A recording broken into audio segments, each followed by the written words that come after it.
تو اس ایکٹنگ کے دوران وہ کہتا ہے کہ باپا ہم پہ کرم کر دو. اچھا کرم کر دو ہم پہ، وہ ڈائریکٹلی باپا جانی سے کہہ رہا ہے. پھر اس کے علاوہ ساتھ یہ بھی کہتا ہے کہ آپ ہمارے حق میں دعا بھی کریں.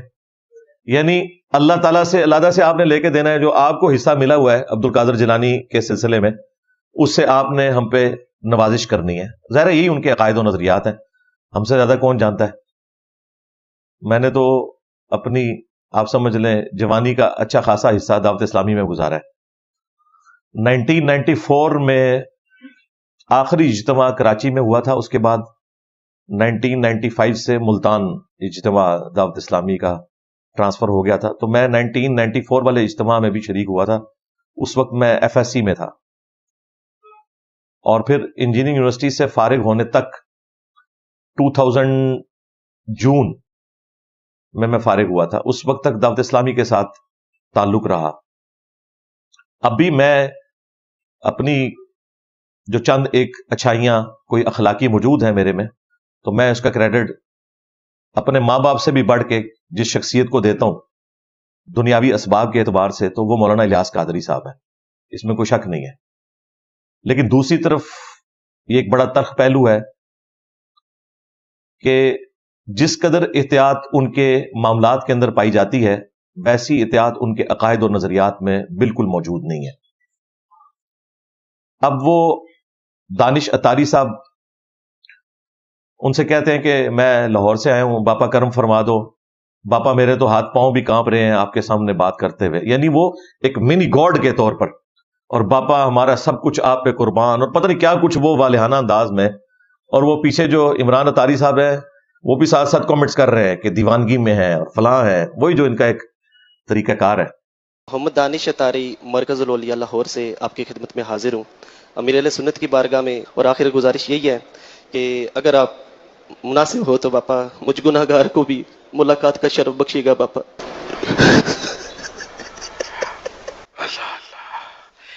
اچھا آپ لاہور سے آئے، مجھے ایسا آپ جیسی کوئی صورت ہے، یا شاید آپ بھی کوئی کلپ وغیرہ چلتے رہتے ہیں سوشل میڈیا پر؟ یہ ہمارے وہی ہیں جو آپ سمجھ رہے ہیں، یہ وہی ہیں. اللہ، دانش بھائی. ان کی زیارت کی تو مجھے یہ خواہش تھی. ارے واہ، تو دیوانگی بھی اللہ ہے. اللہ اللہ، کئی کلپ سنے میں نے آپ کے. دیوانگی میں باپا کرم کر دو، بہت گناہ گار ہے باپا، کرم کر دو، بس ملاقات سے بھی نواز دو، کرم کر دو باپا. آپ پر ہماری جان قربان ہے باپا، اللہ کو سلام ہمیں آپ سے بہت پیار ہے باپا. باپا کرم کر دو بس. ہم تو اللہ والے کے منگتے ہیں، ہم تو ویڈیوز بھی باپا بس اسی طرح کی بناتے ہیں. آپ سے باپا درخواست ہے باپا، نواز دو باپا، بس نواز دو باپا، کرم کر دو باپا، آپ سے یہی درخواست ہے. مجھ سے تو آپ کے آگے بولنا بھی نہیں جا رہا باپا، ہاتھ بھی کانپ رہے، پاؤں بھی کانپ رہے باپا، میری اوقات ہی نہیں آپ کے سامنے کھڑا ہونے کی. اللہ.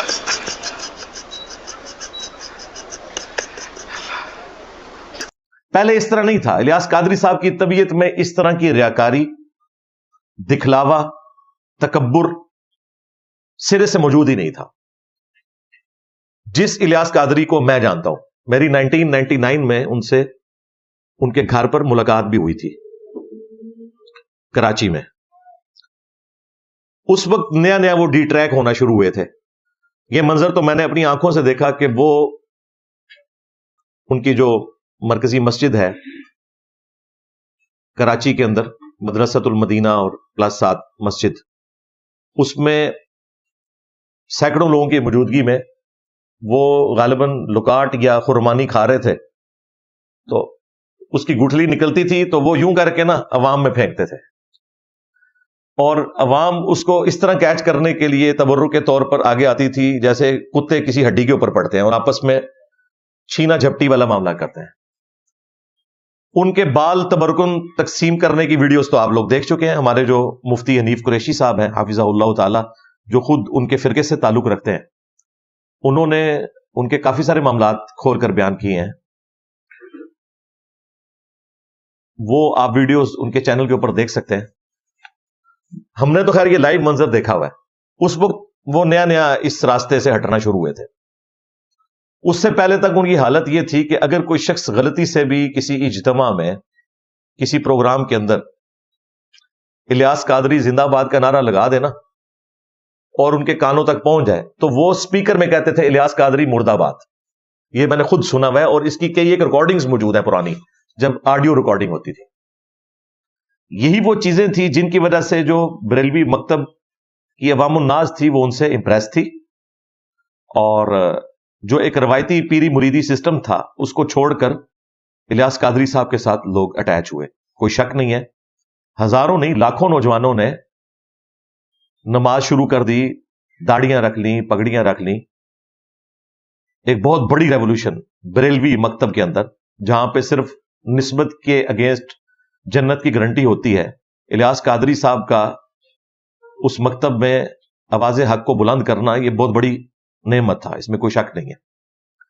ابھی بھی میں ان کو باقی جو روایتی ایک پیری فقیری کی لائن ہے ان سے کافی بہتر سمجھتا ہوں.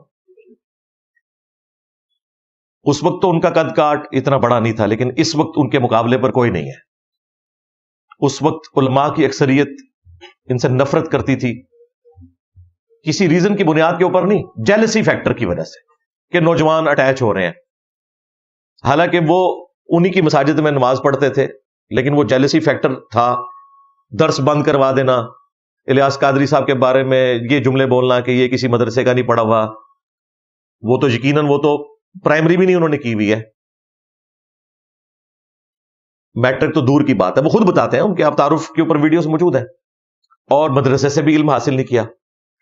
اس وقت جب فیضان سنت کے بعد لکھا جاتا تھا نا امیر اہل سنت, تو وہ علماء جو ان کا مذاق اڑاتے تھے نا, آج وہ علماء لائن میں لگے ہوتے ہیں کہ کسی طریقے سے باپا جانی سے ملاقات ہو جائے. کیوں؟ ان کا قد کاٹ اتنا بڑا ہو گیا, اور سب سے بڑھ کر ان کے اربوں کے چندے ہیں, وہ جسے چاہے زیرو کر دیں, کیونکہ دنیا میں سب سے بڑی طاقت جو ہے وہ مال ہے. سیدھی سی بات ہے, دنیاوی اسباب کے اعتبار سے اس میں کوئی دوسری رائے نہیں ہے. تو اب سب کے سب علماء کا ڈنگ نکل گیا, اب سب کے سب ان کو امیر اہل سنت کہتے ہیں. ہم ایک معصومانہ سوال کریں گے کہ تمہارا امیر اہل سنت وہ ہے جو پرائمری پاس بھی نہیں ہے, میٹرک تو دور کی بات.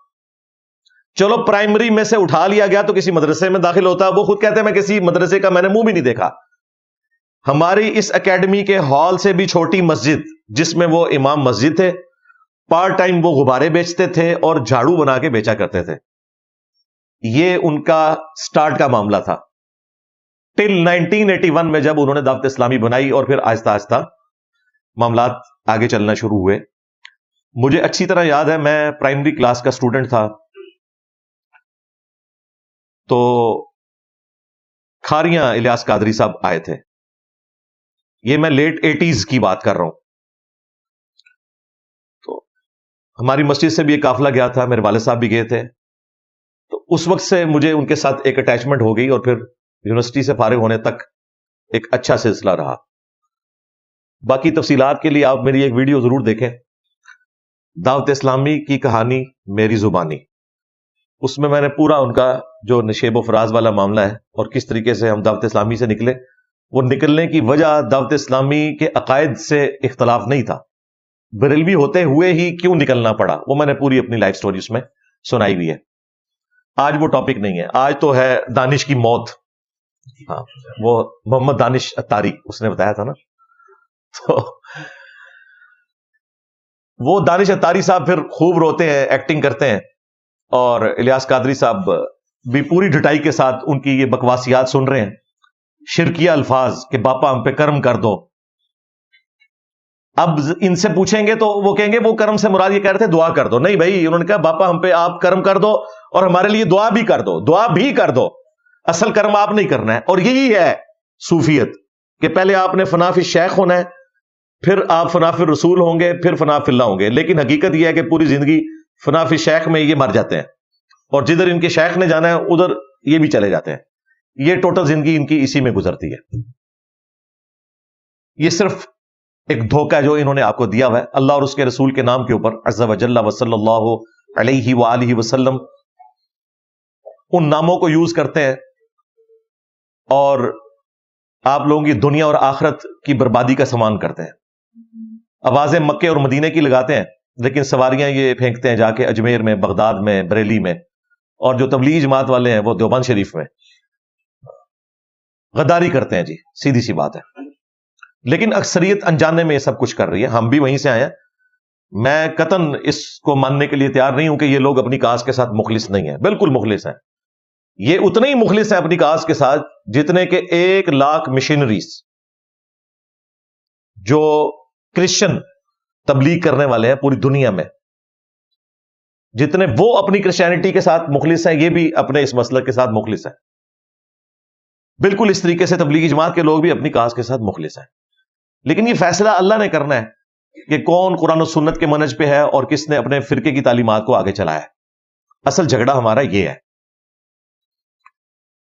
اسی وجہ سے میں نے آج اس کو ٹاپک بنایا۔ میں جب وہ ویڈیو دیکھتا ہوں، اور وہ مجھے درجنوں دفعہ دیکھنی پڑی کیونکہ مختلف میمز میں وہ ویڈیو آ رہی ہے جس میں وہ رو کے ایکٹنگ کر رہے ہیں، تو مجھے اتنا غصہ آیا کہ یار انہوں نے الیاس قادری صاحب کو منی گاڈ بنا دیا۔ اور اس سے بڑی بے شرمی ہے کہ الیاس قادری صاحب پوری ڈٹائی کے ساتھ سامنے بیٹھ کے یہ ساری باتیں سنتے ہیں اور انہیں بالکل حیا نہیں آتی کہ یار یہ تم لوگ میرے ساتھ اس طرح کا ٹریٹمنٹ کیوں کر رہے ہو۔ حالانکہ یہ وہی الیاس قادری ہے جو الیاس قادری زندہ باد سنتا تھا تو خود کہتا تھا الیاس قادری مرد آباد۔ اور اب حالت یہ ہے کہ سب نے کھڑے ہو کے لوگ ان کو سٹوریاں سنا رہے ہوتے ہیں کہ باپا جانی ہم نے خواب میں دیکھا کہ آپ تشریف لائے اور یہ کر دیا، ہم نے بیداری میں دیکھا آپ ہاسپٹل میں گئے اور آپ نے فلاں کو شفا دے دی، حالانکہ خود جب ان کا پیشاب بند ہوا تھا تو آغا خان سے آپریشن کروایا تھا۔ مجھے نہیں سمجھ آتی، لوگوں کو تم درباروں میں بھیجتے ہو مصیبت اور پریشانی کے وقت، تم کہتے ہو کہ عبداللہ شاہ غازی نے سمندر روکا ہوا ہے اور اگر کسی کے ساتھ کوئی ایشو ہے تو وہ ان کے مزار پہ چلا جائے۔ تو بھائی جس نے سمندر روکا ہوا ہے، جب تمہارا پیشاب رک جاتا ہے تو تم بھی ادھر ہی جایا کرو۔ لوگوں کو درباروں میں بھیجتے ہیں، خود سب سے مہنگے ہاسپٹلز میں جاتے ہیں۔ اس کا مطلب ہے کہ ان کو اندر سے پتا ہے کہ اس طرح نہیں دنیا میں ہوتا، بھائی دنیا کو اللہ نے اسباب کے ساتھ جوڑا ہوا ہے۔ آپ کو یہ دھمکیاں لگاتے ہیں کہ جی امام مالک کہتے ہیں امت مر جائے، کہ نبی کی گستاخیاں ہو رہی ہیں اور امت کچھ نہیں کر رہی، اور آپ کو بار بار یہ نفسیاتی مریض بنا دیتے ہیں کہ ہم نے جا کے فرانس کے اوپر حملہ کر دینا ہے۔ امام مالک فرماتے ہیں پھر امت زندہ کیوں ہے؟ پھر مر جائے ساری، پھر مر جائے ساری۔ پوری عالم اسلام اس وقت یا تو مر جائے، یا تو مر جائے سارا عالم اسلام، یا پھر حضور کی عزت پر پیرا دے۔ بس دو باتوں میں سے ایک بات ہے، بس یا سارا اکٹھا ہو کے مر جائے تو یا پھر فرانس کو جواب دے۔ لیکن ان سے کوئی نہیں پوچھتا سوائے میرے کہ بتاؤ غوث کتب ابدال جن کے بارے میں تمہارا عقیدہ ہے کہ انہوں نے دنیا کا نظام سنبھالا ہوا ہے، کیا انہوں نے اپنے نبی کا کلمہ نہیں پڑھا ہوا؟ تو ان غداروں سے ہم پہلے کیوں نہ پوچھیں کہ تم لوگوں نے یوٹیوب پہ رکھی ہوئی گستاخانہ ویڈیوز کو نگاہ مار کے ڈیلیٹ کیوں نہیں کر دیا؟ تم تو نگاہ مار کے پورے شہر جلا کے راکھ کر دیتے تھے۔ تو اس کا مطلب یہ ہے کہ تمہیں سب سے پہلے مرنا چاہیے۔ وہ خادم رضوی صاحب کو بھی میں کہتا تھا بابا جی چھڑ دو، پہلے تیرے غوث کتب ابدال کتے کی موت مر جائیں، اس لیے کہ ظاہر ہے گستاخی کر رہے ہیں بقول ان کے، کیونکہ ان کے پاس اختیار تھا، وہ ویڈیوز ڈیلیٹ نہیں کروا سکے۔ امت بعد میں مرے گی، پہلے تیرے بابے مر جائیں۔ میرے نبی سا ہے ہی کوئی نہیں، تیرے بابے تھے شاہ ہی کوئی نہیں۔ انہوں نے اپنے ایمان کی حفاظت نہیں کرنی ہے، بس باتیں سنیں ان کی۔ تو پوری ڈٹائی کے ساتھ وہ سنتے ہیں۔ ذرا اس بندے کو شرم اور حیا نہیں آتی کہ میں وہاں پہ بول دوں کہ بھائی میں نہیں گیا تھا ہاسپٹل میں، مجھے تو پتہ بھی کوئی نہیں ہے، میں تمہارے خواب میں نہیں آیا، مجھے تو پتہ بھی کوئی نہیں ہے۔ کیا حرج ہے؟ اور واقعی نہیں پتا ہوتا کسی کو۔ میرے سینکڑوں سٹوڈنٹس ایسے مجھے مل چکے ہیں لائف سٹوریز میں یہاں فزیکلی، جنہوں نے آ کہا کہ جی انجینئر صاحب آپ خواب میں آئے تھے، آپ نے کہا کہ اکیڈمی پہنچو تو ہم دیکھیں آگے، اور میں نے کہا بھائی مجھے کوئی نہیں پتا۔ یہ اللہ کا ڈپارٹمنٹ ہے الگ سے، اللہ تعالیٰ کسی بندے کو دکھا دے۔ جو شخص آپ کے خواب میں آ رہا ہوتا ہے اس کو نہیں پتا ہوتا کہ میں خواب میں آیا ہوں۔ ایک تمثیلاً یہ سارے معاملات ہوتے ہیں۔ تو میں فوراً کلیئر کرتا ہوں، آج تک ایک دفعہ بھی ایسا نہیں ہوا کہ میرے سامنے کسی نے یہ بات کی ہو اور میں جو ہے وہ کونا بن کے اور مکرا بن کے تو آگے سے مسکرا دوں کہ میری کرامت ہو گئی ہے، اس لیے کہ مجھے پتا ہے کہ میں نے مرنا ہے۔ ان بے شرموں کو شرم نہیں آتی کہ ان لوگوں نے مرنا ہے۔ یہ شیطانی توحید کے اوپر چل رہے ہیں، رحمانی توحید کے اوپر نہیں چل رہے۔ لہذا ان لوگوں کو ایکسپوز کرنا پبلک کے سامنے کہ ان کی معصوم شکلوں سے آپ لوگ دھوکہ نہ کھائیں، یہ امت کو اتنے خطرناک عقائد دے رہے ہیں کہ جس کا تصور بھی نہیں آپ کر سکتے. اپنے سامنے اپنی عبادت کروا رہے ہیں. عبادت ہے نا, سامنے کھڑے ہو کر ایک بندہ انکساری کے ساتھ رو رہا ہے, یعنی یہ وہ حالت ہے جو خدا کے سامنے انسان کی ہونی چاہیے, وہ مخلوق کے سامنے ہے. انہی لوگوں کے بارے میں قرآن میں آیا نا سورۃ البقرہ میں, وَمِنَ النَّاسِ, اور لوگوں میں سے ایسے بھی ہیں, مَن يَتَّخِذُ مِن دُونِ اللَّهِ أَندَادًا, کہ جنہوں نے اللہ کے سوا اور ہستیاں اللہ کے مد مقابل کھڑی کر لی ہیں, ند بنا لی ہیں اللہ کی. يُحِبُّونَهُمْ كَحُبِّ اللَّهِ, وہ ان سے ایسی محبت کرتے ہیں کہ جو محبت اللہ سے کرنی چاہیے.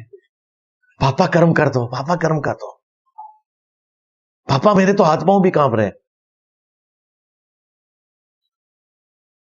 والذین آمنوا اشد حبا للہ, جو ایمان والے ہیں وہ شدید ترین محبت اللہ کے ساتھ کرتے ہیں. یہ ڈیفینیشن اللہ نے خود کر دی ہے. اور پھر ہمارے محبوب امام کائنات سید الاولین والآخرین شفیع المذنبین رحمت للعالمین خاتم النبیین سیدنا و مولانا امام اعظم محمد رسول اللہ صلی اللہ علیہ وآلہ وسلم نے امت کو اس کھلے انداز میں مقدمہ سمجھا دیا, محبت کا کرائٹیریا سمجھا دیا. جامعہ ترمذی میں حدیث ہے, اللہ سے محبت کرو کہ ساری نعمتیں اس نے تمہیں دی ہیں, اور مجھ سے اس لیے محبت کرو کہ میں اللہ کا رسول ہوں. یعنی نبی علیہ السلام نے کہا کہ مجھ سے محبت اللہ کی وجہ سے کرنی ہے. یہ لوگ الٹ چلتے ہیں, کہتے ہیں ہم اپنے پیر کی وجہ سے نبی سے محبت کرتے ہیں, نبی کی وجہ سے اللہ سے محبت کرتے ہیں.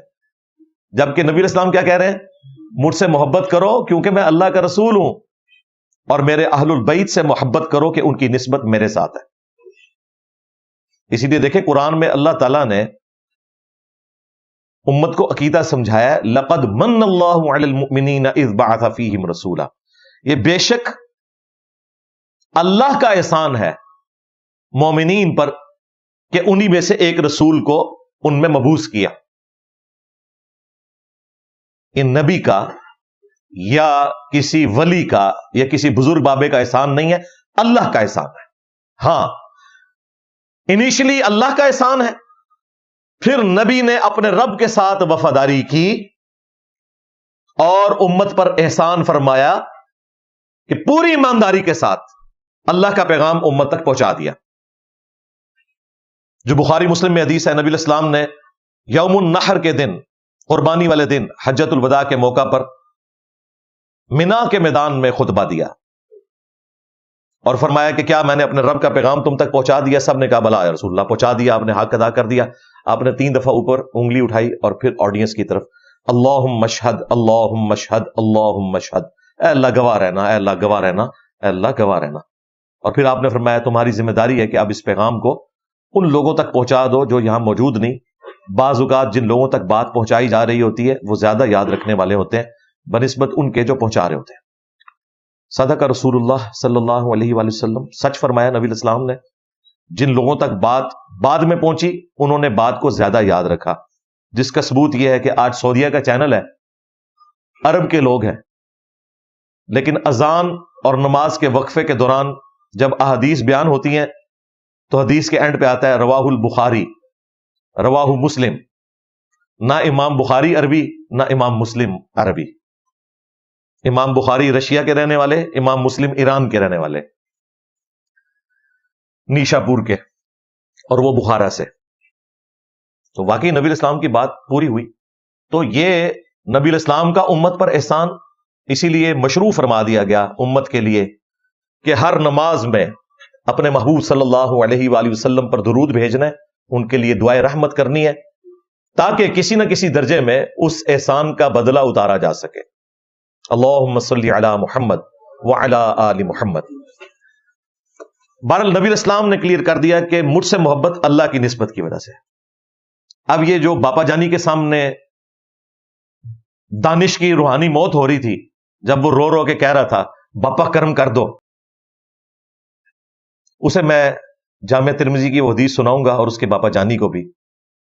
کہ رسول اللہ صلی اللہ علیہ وآلہ وسلم نے فرمایا جس شخص کی یہ خواہش ہو کہ لوگ اس کے سامنے کھڑے رہیں اسے پروٹوکول دینے کے لیے، وہ شخص اپنا مقام دوزخ کی آگ میں دیکھ لے، والعیاذ باللہ تعالی۔ ایک یہ ہے کہ آپ کا کوئی استاد آیا، ماں باپ آئے ہیں، آپ ان کے پروٹوکول کے لیے کھڑے ہوئے، انہیں ریسیو کیا، وہ الگ بات ہے، اس پہ میری ویڈیو ریکارڈ ہے، ماں باپ کے ہاتھ بھی چوم سکتے ہیں حد رکوع تک جھکے بغیر استاد کے، لیکن اپنے استاد کے سامنے مسلسل کھڑے رہنا اسے پروٹوکول دینے کے لیے، توبہ توبہ توبہ۔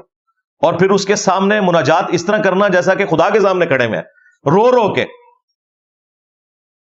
میرے بھائی یہی تو چیز ہے جو انسان کو شرک میں مبتلا کر دیتی ہے۔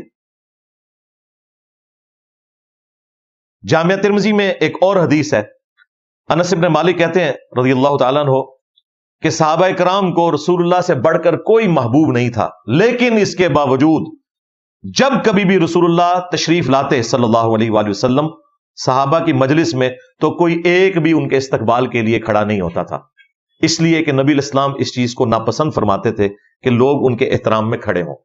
جواز موجود ہے، لیکن نبی الاسلام احتیاط والی سائڈ پہ جاتے تھے کہ میرے لیے کھڑے نہیں ہونا۔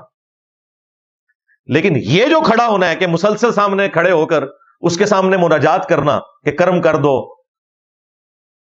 یہ والا پروٹوکول تو کسی کے لیے بھی جائز نہیں ہے۔ یہ سیدھا سادہ انسان کو شرک کے اندر مبتلا کر دے گا۔ اللہ کے محبوب صلی اللہ علیہ وآلہ وسلم کی اطاعت کا لیول یہ تھا۔ مسند احمد میں حدیث ہے، امام بخاری نے الادب المفرد اپنی کتاب میں یہ حدیث لی ہے کہ ایک صحابی نے نبی الاسلام کے سامنے یہ کہہ دیا، یا رسول اللہ ما شاء اللہ وشئت، اے اللہ کے رسول جو اللہ چاہے اور جو آپ چاہیں۔ جملے میں کوئی خرابی نہیں تھی بظاہر، لیکن نبی الاسلام نے اس کے جواب میں فرمایا اجعلتنی للہ عدلا، اجعلتنی للہ ندا، یہ دونوں الفاظ ہیں، وہی ند والا لفظ جو سورۃ البقرہ میں آیا تھا، وَمِنَ النَّاسِ مَن يَتَّخِذُ مِن دُونِ اللَّهِ أَندَادًا، اللہ کے مقابلے پر ند کھڑے کر لیے ہیں لوگوں نے، ان سے ایسی محبت کرتے ہیں جو کہ اللہ سے کرنی چاہیے۔ اجعلتنی للہ ندا، کیا تو نے مجھے اللہ کے مقابلے پر کھڑا کر دیا؟ اب آگے سے وہ کوئی بریلوی نہیں تھا، ورنہ کہتا یا رسول اللہ دیکھیں میں نے پہلے اللہ کا ذکر کیا، اس کے بعد آپ کو ذکر کیا ہے، اور میں تو آپ کو اللہ کا بندہ مانتا ہوں، میں آپ کے ساتھ وہ والی کوالٹیز مستقل بذات نہیں مانتا، میں آپ کی کوالٹیز کو ذاتی نہیں بلکہ عطائی مانتا ہوں، اور غیر محدود نہیں محدود مانتا ہوں۔ یہی وہ 5-6 کہانیاں نا جو رٹائی ہوئی ہیں انہوں نے، اعلیٰ حضرت بریلوی صاحب نے بھی، اور ان کے جو پوتا شاگرد ہیں مفتی احمد یار خان نعیمی، پورا شرک انہی 3-4 ٹرمنالوجیز کے اوپر کھڑا کیا ہوا ہے۔ یہ صحابی کو تو نہیں دماغ میں آیا کہ وہ یہ آگے سے بات کرے، اجعلتنی للہ ندا، کیا تو نے مجھے اللہ کے مقابلے پر کھڑا کر دیا؟ قل، کہہ، بل ما شاء اللہ وحدہ، بلکہ اکیلا جو اللہ چاہے۔ اب وہ نہیں آگے سے کہہ سکتے تھے کہ میں نے اللہ کے بعد ہی آپ کو مانا ہے، اور ان سے تو یہ شائبہ بھی نہیں تھا کہ وہ نبی الاسلام کو اللہ کے ساتھ شریک ٹھہراتے، اس ٹائم تو شرک سٹارٹ بھی نہیں ہوا تھا، نبی الاسلام نے تو شرک ختم کر دیا، لیکن ان کے دماغ میں اس طرح کا کوئی فطور نہیں تھا۔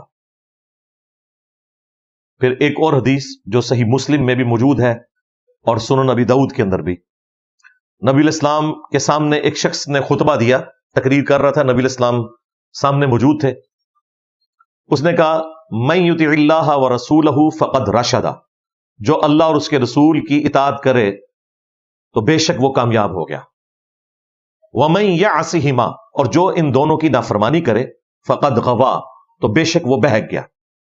اب اس جملے میں کوئی لٹریچر کی خرابی نہیں تھی، نہ آؤٹ آف کانٹیکسٹ تھا کوئی، جو اللہ اور اس کے رسول کی اطاعت کرے وہ کامیاب ہو گیا، جو ان دونوں کی نافرمانی کرے وہ گمراہ ہو گیا۔ لیکن نبی الاسلام کو اتنا غصہ آیا، آپ نے فرمایا بئس الخطیب انت، کتنا برا خطیب ہے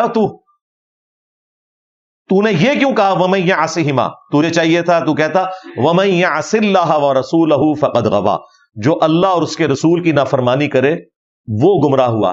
تو نے یہ کیوں کہا کہ جو ان دونوں کی نافرمانی کرے وہ گمراہ ہوا؟ احتیاط کا لیول دیکھیں امام الموحدین کا صلی اللہ علیہ وآلہ وسلم. حالانکہ لٹریچر میں جملے کو ریپیٹ کرنا اس جملے کا عیب ہوتا ہے. لٹریچر کے پوائنٹ آف ویو سے جو صحابی نے بولا وہ پرفیکٹ تھا, آؤٹ آف کانٹیکسٹ بھی نہیں تھا. جو اللہ اور اس کے رسول کی اطاعت کرے وہ کامیاب ہو گیا, جو ان دونوں کی نافرمانی کرے وہ گمراہ ہو گیا. تو وہ واضح کر چکا تھا اللہ رسول کو الگ, دوبارہ کرنے کی ضرورت ہی نہیں. لیکن نبی علیہ السلام نے یہاں بھی احتیاط کی, کہا وَمَن يَعْصِ مَا نہیں کہنا ان دونوں کی نافرمانی, بلکہ دوبارہ سے کہنا ہے وَمَن يَعْصِ اللَّهَ وَرَسُولَهُ, جو اللہ کی نافرمانی کرے اور اس کے رسول کی کرے وہ گمراہ ہوا. مسلم میں تو یہ حدیث یہاں تک ہی ہے. ابو داؤد میں آگے الفاظ ہیں, نبی علیہ السلام نے کہا قم اذهب, اٹھ اور ادھر سے نکل جا. اب جن لوگوں کو شرک سے خاص محبت ہے وہ کہتے ہیں انجینئر صاحب یہ ایسے کیوں کرتے ہیں؟ تو بھائی نبی علیہ السلام نے یہ تو نہیں فرمایا کہ پیارے صحابی اٹھیے اور تشریف لے جائیے. غصے میں کہا بئس الخطیب انت, کتنا برا خطیب ہے تو, قم اذهب, اٹھ اور نکل جائے ادھر سے. ایسے ہی کہا ہوگا. اور عربی جس طریقے سے بولتے ہیں وہ آپ دیکھ لیں, عربیوں کا سٹائل ہی یہی ہے, کوئی پروٹوکول نہیں ہوتا, اسٹریٹ فارورڈ بات ہوتی ہے. اس صحابی نے آگے سے بہانہ نہیں کیا کہ یا رسول اللہ آپ نے میرے جملے کو سمجھنے میں کوئی غلطی کر دی, میں آپ کو اللہ کی اطاعت سے ہی مانتا ہوں اور میں نے پہلے کہہ بھی دیا تھا اللہ رسول الگ ہیں, اور یا رسول اللہ شرک تو ختم ہو چکا ہے, وہ جو ان کو کہانی کروائی گئی ہے وہ میں نے پورا پوسٹ مارٹم کیا ہے. بخاری مسلم کی حدیث کو جو ان لوگوں نے غلط پریزنٹ کیا, مجھے اپنے بعد تم سے شرک کا خوف نہیں, آپ وہ میری ویڈیو دیکھ لیں. آج ٹاپک نہیں, ورنہ 1 گھنٹہ اس طرف چل پڑے گا. اگر شرک ختم ہو گیا تو آج نصیریہ فرقہ شام میں علی اللہ کیوں کہہ رہا ہے؟ کیا یہ شرک نہیں ہے؟ اور وہ کوئی کافروں کا فرقہ تو نہیں ہے, مسلمانوں میں سے ایک نکلا ہوا فرقہ ہے. شیعہ کا ایک آف شوٹ ہے جن کو شیعہ نے خود کافر قرار دے دیا. شرک تو کر رہے وہ, اگر شرک ختم ہو چکا تو وہ کیوں کر رہا ہے؟ نبی علیہ السلام کے کسی صحابی کی یہ جرت نہیں تھی کہ نبی علیہ السلام کو جواباً یہ کہتا کہ یا رسول اللہ ہم تو آپ کو غیر مستقل بذات مانتے ہوئے اور آپ کی کوالٹیز کو عطائی مانتے ہوئے اور محدود مانتے ہوئے اللہ کے ساتھ ذکر کر رہے ہیں. اس زمانے میں یہ کہانیاں ہے ہی نہیں تھی, یہ کہانیاں بعد کی ہیں. لیکن یہاں پہ یاد رکھیے گا, جہاں دین کے معاملات آئیں گے وہاں ہم یہ کہیں گے کہ اللہ اور اس کا رسول بہتر جانتے ہیں. بالکل اس میں کوئی شک نہیں. میں کبھی بھی وہابیوں کی طرح ون سائیڈڈ پکچر نہیں پیش کرتا, میں بالکل اصول پہ مبنی بات کرتا ہوں. کیوں؟ کیونکہ نام ہے وہابی, نام ہے بابی, میں ہوں مسلم علمی کتابی. نہ ہم وہابی ہیں نہ بابوں کے ماننے والے بابی ہیں. جہاں دین کی باری آئے گی ہم یہ کہیں گے اللہ اور اس کا رسول بہتر جانتے ہیں. صحابہ کرام کا یہ تقیہ کلام تھا. بخاری مسلم میں درجنوں احادیث ہیں. جب کبھی بھی نبی علیہ السلام ان سے کوئی سوال کرتے تھے تو احتراماً کہتے تھے اللہ اور اس کا رسول بہتر جانتے ہیں. یہاں پر آپ اللہ اور اس کا رسول بہتر جانتے ہیں یہ آپ نے ضرور کہنا ہے. لیکن جہاں پر تکوینی امور آئیں گے, تقدیر سے متعلق چیزیں آئیں گی, وہ خاص اللہ کے ساتھ خاص ہے. یہ فرق آپ نے ذہن میں رکھنا ہے. اگر اللہ کے سوا کسی ہستی کو دعا میں پکاریں گے تو مشرک ہو جائیں گے. کہتے ہیں جی یہ تو لکھا ہوا ہے ایاک نعبد و ایاک نستعین, اے اللہ تیری ہی عبادت کرتے ہیں اور تجھی سے مدد مانگتے ہیں, یعنی دعا کرتے ہیں. تو یہ کہاں لکھا ہوا ہے کہ ہم یا شیخ عبد القادر جیلانی مدد نہیں کہہ سکتے؟ بھئی ایاک نستعین تجھی سے مانگتے ہیں. پھر بھی ہم نے آپ کا مسئلہ حل کر دیا ہے. ہم نے آپ کے ساتھ وہ کچھ کیا جو حضرت ابراہیم علیہ السلام نے اس بادشاہ کے ساتھ کیا تھا نا. اس نے کہا میں بھی زندہ کرتا ہوں اور مارتا ہوں, ایک قیدی کو چھوڑ دیا, ایک کو قتل کروا دیا. تو حضرت ابراہیم نے کیا کیا؟ Well left. حالانکہ یہ بھی بونگی ماری تھی اس نے. زندہ کرنا مارنا یہ تھا کہ جسے قتل کیا تھا اسے دوبارہ زندہ کرتا. لیکن ابراہیم علیہ السلام کو پتا تھا کہ یہ دھوکہ دے دے گا. ان کا آگے چل, میرا رب وہ ہے جو مشرق سے سورج نکالتا ہے, تو مغرب سے نکال کے بتا. بس وہیں وہ ہکا بکا رہ گیا کافر.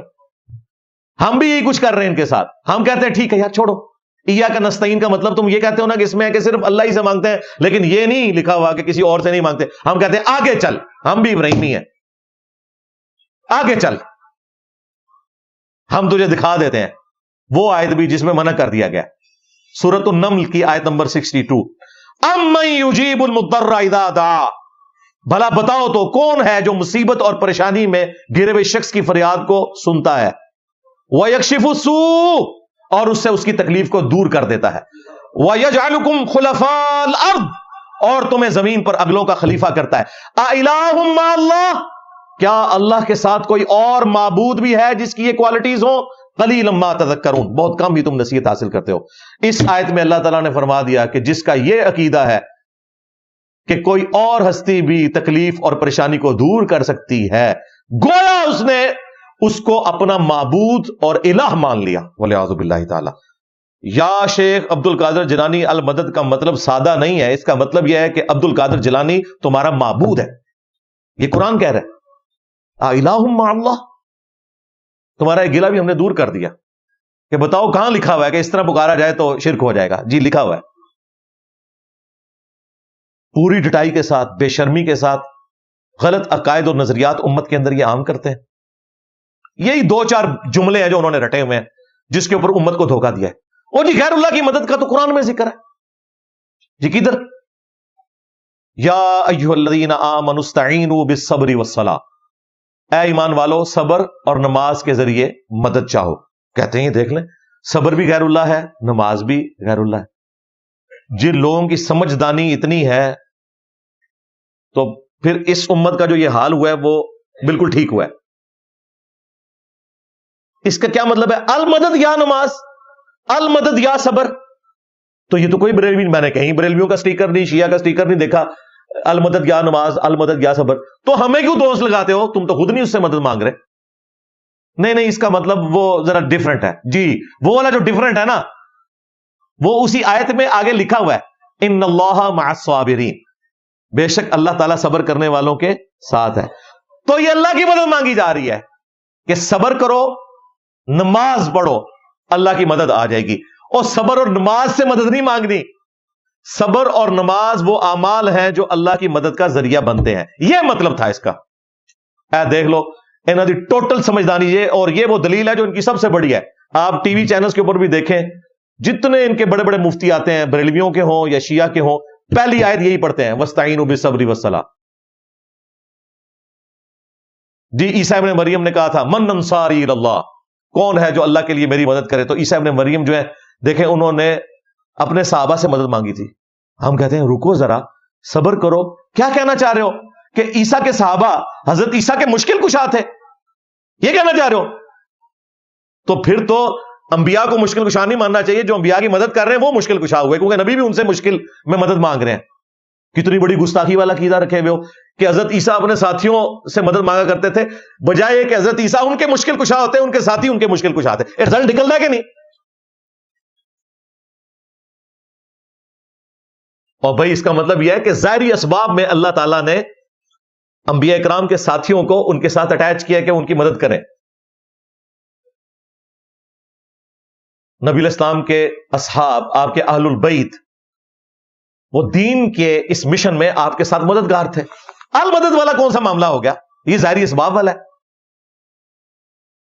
اور پھر مجھے بتائیں کہ حضرت امیر حمزہ رضی اللہ تعالیٰ عنہ علیہ السلام غزوہ بدر میں بھی آرمی چیف، غزوہ احد میں بھی آرمی چیف، غزوہ خندق میں نبی الاسلام نے انہیں قبر سے نکال کے آرمی چیف کیوں نہیں بنا دیا؟